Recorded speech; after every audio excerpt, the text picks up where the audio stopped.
नमस्ते दोस्तों, मेरा नाम शुभम है। मैं आपको एक डरावनी कहानी सुनाने जा रहा हूं। तो आइए बिना समय गंवाए कहानी को शुरू करते हैं। कहानी एक ऐसे राक्षस की है जिसे आप लोग जानते हो के या नहीं, यह मुझे पता नहीं है। उस राक्षस का नाम है ब्रह्म राक्षस। भूत प्रेतों में भी कई योनियाएं होती हैं, अनेक नाम होते हैं, जैसे कि भूत प्रेत पिशाच, राक्षस, डायन, चुड़ैल आदि बहुत से नाम होते हैं। तो दोस्तों, मैं आपका समय बर्बाद न करते हुए अपनी कहानी पर आता हूं। हमारे गांव में एक ब्राह्मण रहते हैं जिनका नाम है नत्थीलाल। लोग उन्हें शर्मा जी कहकर बुलाते हैं। उनके घर से कुछ दूर खेत था। उस खेत पर एक बहुत बड़ा पीपल खड़ा था। वह पीपल बहुत पुराना था। कुछ समय बाद उन्होंने उस खेत पर घर बनवाने की सोची। पहले वाला घर बहुत छोटा होने की वजह से उन्होंने खेत पर घर बनवाने की सोची। उन्होंने उस पीपल को काट कर अपना घर बनवा लिया।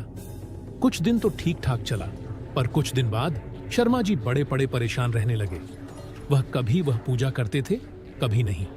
तो उनकी बीवी ने उनके बदले स्वभाव को देख उनसे पूछा कि तुम पूजा भी नहीं करते, आज कल बदले बदले से रहते हो, कभी बच्चों को डांटते रहते हो, तुम्हें हुआ क्या है?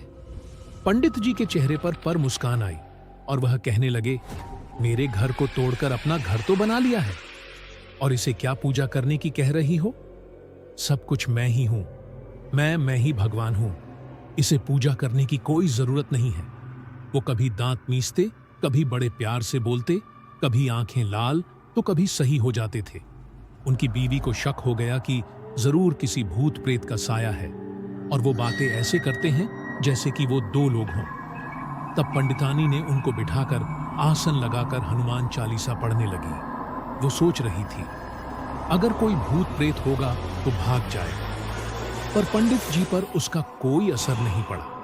वह एक टक लगाए देखे जा रहे थे। उसने काफी मंत्र पढ़े, गायत्री मंत्र। तभी पंडित जी की आंखें लाल हुईं और कहने लगे, मैं किसी से नहीं डरने वाला, और तू क्या समझ रही है, मैं इसे ऐसे नहीं छोड़ने वाला। तब तक उसका छोटा बच्चा वहां आ गया। मम्मी पंडित जी ने उसे ऐसे जोर से पकड़ के खींचा और ऐसा लग रहा था कि उसके सिर को कच्चा ही चबा जाएगा। पंडितानी ने कहा, बच्चे को छोड़ दो, इसने क्या तुम्हारा बिगाड़ा है, उसे छोड़ दो। पंडितानी ने विनती की, बड़े नम्र भाव से कहा कि उसे छोड़ दो। तो उसने उस बच्चे को छोड़ दिया और कहा कि मैंने तुम्हारे इस नम्र भाव की वजह से इसे भी छोड़ रखा है, नहीं तो मैं इसे कब का मार चुका होता। उसने फिर पूछा, तुम कौन हो और मेरे पति को तुमने क्यों बस मैं कर रखा है? आप हमसे क्या चाहते हो? आप हो कौन? तब उसने कहा, अगर अपना भला चाहती हो तो पीपल के पेड़ लगाओ, जितने भी हो सकें पेड़ लगाओ, फिर मैं बताऊंगा कि मैं कौन हूं, और फिर मैं चला जाऊंगा। तब पंडित जी की बीवी ने 101 पेड़ पीपल के लगाए। एक दिन उसकी पत्नी ने देखा कि आज पंडित जी सुबह उठकर पूजा पाठ करके आ चुके हैं। तब पंडितानी से पंडित जी बोले, मैं तुम्हारे पति को आज छोड़ के जा रहा हूं, तुम सदा सुखी रहो, तुम्हारे आचार विचार बहुत अच्छे हैं। मैं ब्रह्म राक्षस हूं, वैसे मैं किसी को नहीं छोड़ता और न ही किसी से डरता हूं।